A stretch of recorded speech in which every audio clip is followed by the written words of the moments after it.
itself. Because even though Pokemon Go failed, Pokemon itself as a franchise that's been around for decades now, because there's trading cards, there's... Fortnite should have an Instagram account, a Twitter account, a Facebook account, a Snapchat account, a YouTube account, and real life merch.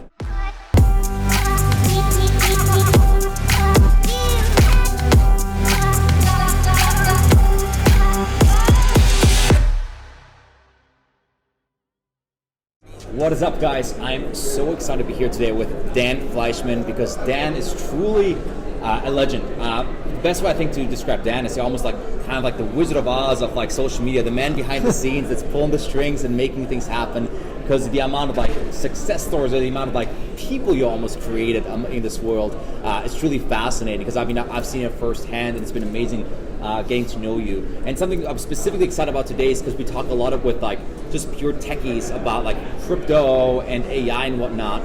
And I'm always looking to the future, and so I think something that you will have a lot to share with is kind of like the future of social media, attention, and culture, and where those trends are going, because that is becoming more and more important. So thanks so much for being on here. Rock and roll.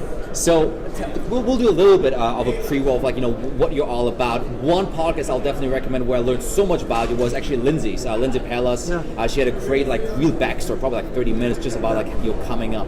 But do tell us a little bit of like, you know, what's your story, where did it all start? Sure. So the fast forward version is when I was in high school, I trademarked the catchphrase, "Who's your daddy?" for over 300 products. Mm-hmm. By 18, we had done a couple million in revenue. By 19, I licensed it out for $9.5 million to Starter Apparel. 23 years old, took it public on the stock market to launch an energy drink under the same name. The next 4 years, I didn't sleep. I got us into 55,000 retail stores in America. Wow. After that, I started an online poker site. So I did that for 10 years. And I started an online poker site. Within 10 weeks, we were live. Within 10 months, we're the third biggest poker brand in the world. That's a fast turnaround. I think crypto could learn something from that. Yeah. And I picked up and moved to Malta, in the middle of nowhere, to start that. Then online poker was shut down in America. I wasn't shut down, but I willingly closed then. Paid back tens of thousands of people. Very few people do that. Just so I could sleep at night. And I never want to have all my eggs in one basket again. So I became an angel investor. I've since angel invested into 31 different companies. 31, but that number goes up. Yeah. And I run a social media agency. So my social media agency, we spend tens of millions of dollars for brands to make them famouser on social media. Mm-hmm. So we do it for everything from fit tea to fashion brands, mobile apps, everybody in between, to get them eyeballs. That's amazing. That is such a rich history of. And how old are you now? 37. 37. It's like such an amazing like variety of things. Yeah, exactly, you know? 20 years. And I think you've done a lot of things that like. There's a lot of roller coasters in between there. I know, but there's like so many things that even like people that get into business and even like crypto think about, like for example like offshore, like going to Malta, like packing up and moving, or taking a company public and all of that. But I think, you know, something that I'm really curious with you about is kind of like, where do you see, like, especially like, there's always like the present and there's the future. And a lot of times when people talk about the future, they act like it's science fiction and it's like so far out, but there's always like already proof in the present. So like the example I sometimes give is like virtual reality. Like, yeah, it feels like science fiction, but maybe TV or games is already like the present version of like virtual reality. So what do you see as like the future of the way we have social media right now? So virtual reality hasn't got to touch social media yet because it's still too hard. Yeah. So the reason that all those Google glasses and all these things just haven't been able to take off is, even if you sell 1 million headsets or 2 million headsets or 5 million headsets, that sounds like a big number, but it's actually like 1 or 2% of the people in America, right? And then how much actual daily usage is there? You know, people buy that toy, they buy that thing, and then how often do they really use it? They might use it once and never again. They might use it 0 times and give it away, or they might be a super user, which is very rare. So the actual amount of usage of VR is also tough. Yes. While that's happening, people are already doing augmented reality. They're doing AR. Yeah. Augmented reality is way more functional because now there's e-commerce involved. Mm-hmm. I can hold up a phone and hold it over something, and it pops up, and I can buy it and touch it and see it. It could be a condo. I can look around a condo. It could be a fashion brand. It could be a protein powder. I can see and feel it, and it's crazy to see, but so rare. Like nobody has it. Nobody's playing with augmented reality. So the things that are so confusing and so hard to use aren't going to have mass adoption. Same way Uber and Lyft were around for years. Instagram was around for years. Twitter was around for years before anybody talked about each of those platforms. because people just weren't able to understand it. It was too confusing. What's going to happen soon is the paradigm shift. It's so much faster for people to learn nowadays. Okay. We're able to communicate in real time.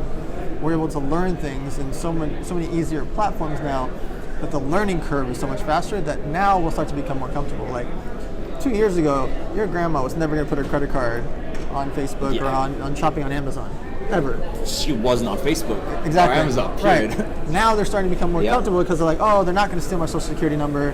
They're not hacking my life, or like they're not kidnapping me.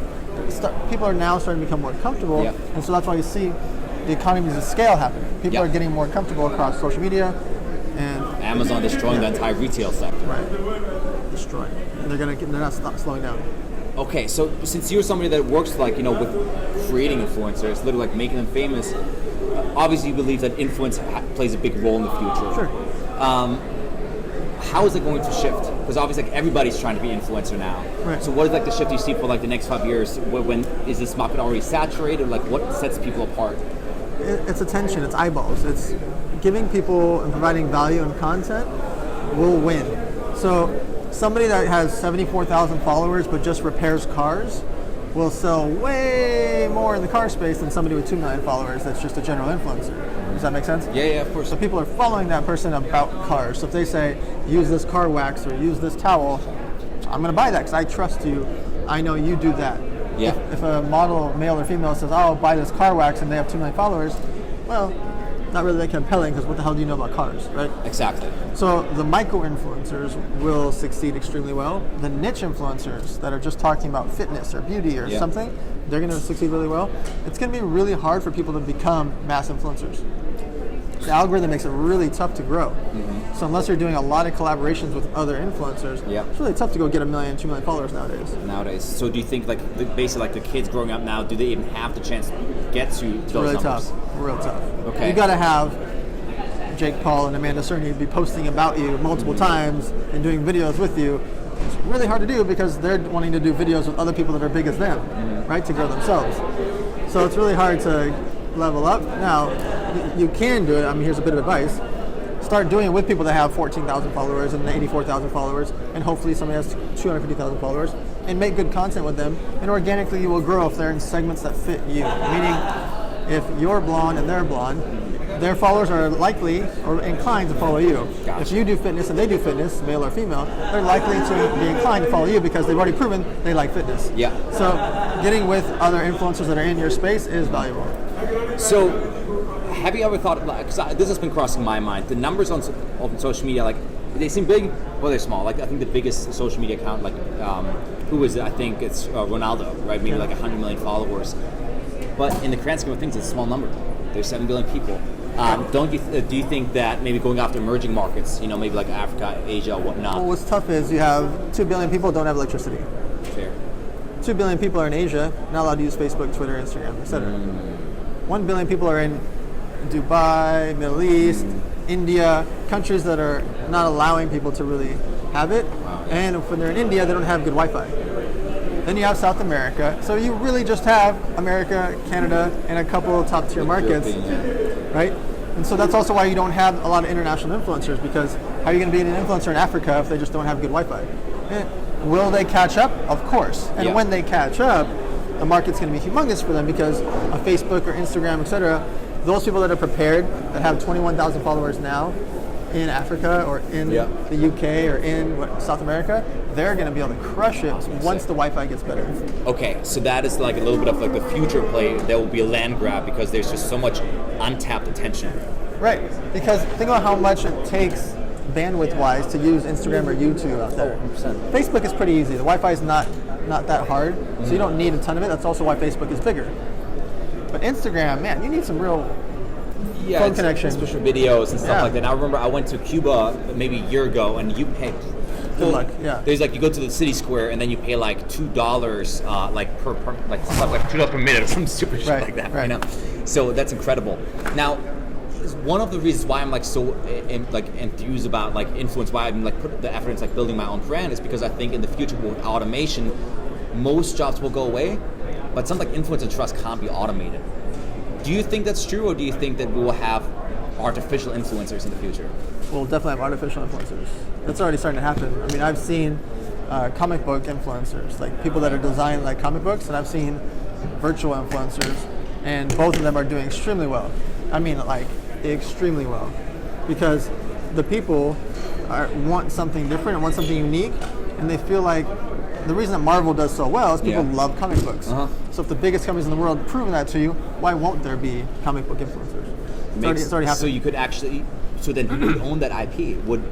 Whoever the account holder is. Like, we own 35 million followers of accounts that aren't us. We own @fitness, @female, @marijuana, @beauty, @makeup, @hotels, @travel. We own all these accounts. I guess the most recent example would be the egg.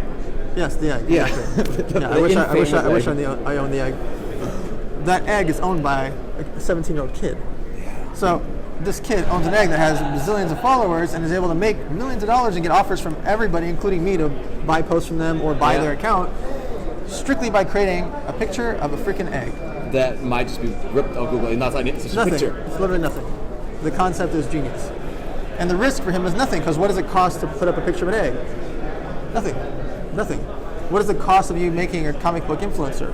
Your time and drawing. Yeah. So it is going to happen. It already is happening, but it's going to happen at scale over the next few years. Mm-hmm. So can you see that merging with the e-gaming world? Like, for example, like Fortnite's going like crazy, and that's something else I found super interesting with the younger generations. I made a tweet about that maybe a couple of days ago, how I said the average, like let's say 8-year-old, 9-year-old, their preferred reality is Fortnite, not base reality. Right. Their preferred currency is not dollars, it's V-Bucks, you know? So they're moving towards, like, for them it's so natural. Well, so do you think there will be, like, you know... What happens, you have to tie the two worlds in together. Mm-hmm. Because this world's always going to really be here. Yeah. That Fortnite may not be here in 2020. That's fair. Yeah. 2021, we probably won't talk about Fortnite. There's been a lot of Fortnites before. Minecraft, you name it, yeah. Do you remember when we went absolutely bonkers about that one app where you just go into, what was it? Like Temple Run? No, like it was like a virtual app where you went to a location to go find something. Pokemon Go. Pokemon Go. Has anybody said the word? Has anybody said the words Pokemon Go to you in a year? No. Not once, right? You haven't even. I'm the first person to bring it up to you in the last year, correct? Yeah, it's insane because I remember like going like it could be like massive. midnight and there's like a public library and there's like 100 people sitting there. The cops like, what are you guys doing? You're like, they're fucking like catching like Pikachus. We're exactly. It was an absolute cultural phenomenon with zillions of dollars of revenue, international fame, and we haven't talked about it in a year. Nobody said the word Pokemon Go besides the two of us in a year. Think about that for a second. Yeah. So because of that, you're going to have things that are cultural phenomenons like a Fortnite that we won't talk about in a year from now. So if you were the owner of those companies, what's the key to stay relevant? What they missed out on is tying it into the real world. If Fortnite had merch and we were wearing Fortnite jackets and a Fortnite necklace and had a Fortnite watch on, then it's going to be with us for years. Mm-hmm. If those kids had Fortnite backpacks and Fortnite lunch pails, Fortnite would be a bazillion-dollar company. Not a billion, it would be a bazillion. So it would have crushed everything if they just take it to the real world, and they don't. And by the time that they do, the kids are bored of it. Yeah. The problem is they wait to do their merch. They went up to only one attention channel, which is the game itself. Because even though Pokemon Go failed, Pokemon itself as a franchise that's been around for decades now, because there's trading cards, there's... Fortnite should have an Instagram account, a Twitter account, a Facebook account, a Snapchat account, a YouTube account, and real-life merch. It has to be on every single platform so that the kids can feel a part of it and follow every single one of those platforms. Because if something happens here or one of those platforms, they still have their attention here. They're just missing out on something when they're a phenomenon. And I'm critiquing a phenomenon. Yes. Because they're still doing amazing. Yep. But think about the difference of having 44 million emails on email list and 17 million followers on Instagram and 5 million on Twitter. Like, think about those numbers even after Fortnite is gone. Like, what if Grand Theft Auto did that? Yeah. Grand Theft Auto was my favorite game of all time. They did $15 billion in sales. And we haven't talked about Grand Theft Auto in years. Yeah. It's like since I had a PlayStation 2. Right? That was a cultural phenomenon. If they had an Instagram account, I'd be following it because their content would be badass. I would love to see them making police videos with 5 stars and doing crazy stuff. Like, I would watch it. I would follow it. Yeah. They could make a Facebook fan page, a Twitter, an Instagram, etc., and they don't. Even big companies like DraftKings just started getting on social recently. Like, yeah. These companies need to be in real life as well as online. that is such an amazing takeaway. And like, I mean, if this video gets enough traffic over time, like we can look back to this almost, because like what we're kind of getting at is over the past years we've shied away so much from the real world, so to say. We're all about social, which is good, which is important.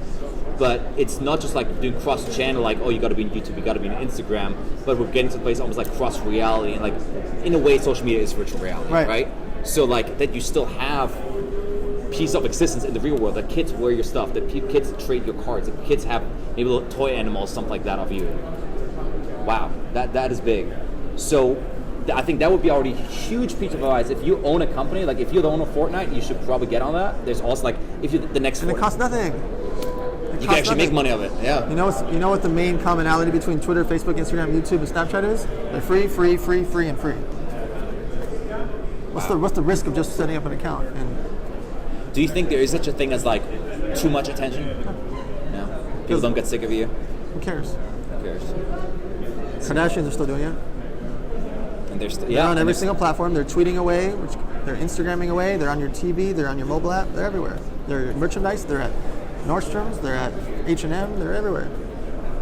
Love them or hate them, they're everywhere. They're omnipresent. That's the whole point. That right there was already like a huge mic drop. Let me ask you a little bit about you. So, because I noticed now you are getting more in building your own brand. You've been doing a lot more talking, like speaking engagements. You've been doing a lot more videos. What is like the message you want to share? I guess in this life, at least in this phase right now. Yeah, I want people to actually do stuff. Mm-hmm. Like it's just so easy and free and cheap to do stuff, and people just aren't doing stuff. And I'm trying to make content that's simple and easy to understand, so people actually go out there and do things. Like the reason I talk about things being so free or cheap and easy is because they are. Yeah. And so they didn't used to be. I'm trying to take something that's high level or confusing or medium level or simple and just make it all simple, because they're at the base of it. They are. These platforms look so confusing, they're just not. They look so overwhelming, and they're just not. You don't have to. It frustrates me, so that's why I'm putting out so much content. Is I want people to actually go out there and do more things. It's amazing. What is final? We got some rapid fire questions for you. One, what is one thing you're most excited about in the future?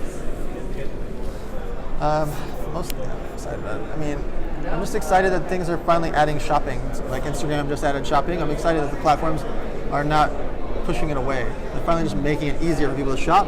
Because the more e-commerce that happens there, the less they leave the platform. I don't know why they didn't realize that half a decade ago. I've been doing videos since 2013, 14, 15 saying Instagram can be the biggest affiliate in the world. Instagram can be the biggest shopping platform in the world because all of us are on there. Yeah, they could beat Amazon technically. Yeah, in a different way. Like we're not going to buy our household goods there. No. But all the things that we care about, we'll buy clothes there, we'll buy jackets, we'll buy necklaces, we'll buy bracelets, we'll buy stuff there because we're there and we like it. But like not having it and be like, oh, we're not going to let you link out of here, we're going to hurt your algorithm if you link out. Like, why? Yeah. You can't beat them, join them. Constraining to like just like try to save a couple bucks to like be part of it. Right. But that's amazing.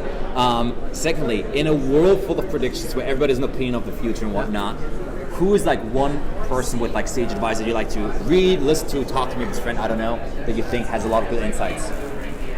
So my answer is two people. Okay. So I like the way that Gary Vaynerchuk makes his predictions and sticks by them, and he's been right over and over and over and over and over. And when he's wrong, which is not that often in the space, he's able to admit it. Okay. I really like Andy Frisella because Andy Frisella is so blunt about everything, and he's talking about things in the near future, not 5 years from now. Yeah. Gary's talking about things 5 years from now. Yeah. Andy's talking about things in the near future, and he's been so consistently correct and so passionate about it. Like, so from the influencer space and the business space, I like those two as far as like predictors. Amazing, and I think it's important because I go back and forth sometimes too. Like I love thinking crazy, like what's in 2050, but sometimes just like in trading, like all you need to know is what happens tomorrow. Right. As long as you stay on top of that, you're always one step ahead. I got two more. One, favorite book? Favorite book? I mean, I like Think and Grow Rich. It's just such a classic. Like, it'll really help inspire a lot of people. That's what got me started too. And last but not least, what do you think the world looks like in 2050? 2050? Yeah. Robots and aliens. We're still around? We are, but we're not running the place. Robots will win. Robots will win. Do you think we are going, like, our robots the next evolution of man? No. I don't think they're going to be smart. I just think because it's really hard to program emotion, and they've tried. But I do believe that a lot of really bad people will start making robots for bad, and we can't stop it. So We can't. it's going to be really interesting. 30 years from now, it's not the same world. 10 years from now, it's not the same world. Do you think that? Think about this. Everything that I just talked about in the last half an hour, 10 years ago didn't exist. There was no iPhone. There was no iPhone. There was no Twitter. There was no Instagram. There was no. It's been only 10 years. 10 years is nothing. Think about what the next 10 years looks like now that we have all this technology, now that we have all this communication, now that we have really good Wi-Fi, now that we can fly everywhere, and like now that everything is like smoother, and we have Ubers and Airbnbs and Postmates. Like the next 10 years will triple, quadruple, or sextuple what happened the last 10 years. So then, because you're still a young guy, you will be around at that time. Yeah. What is your game plan? What would be your advice for somebody to prepare for that? If you can't beat them, join them. Don't get them join them. Yeah. Appreciate it, hey man. Pleasure. Thank you. Awesome Pleasure. talk. Thank you so much, guys. I'll see you next time.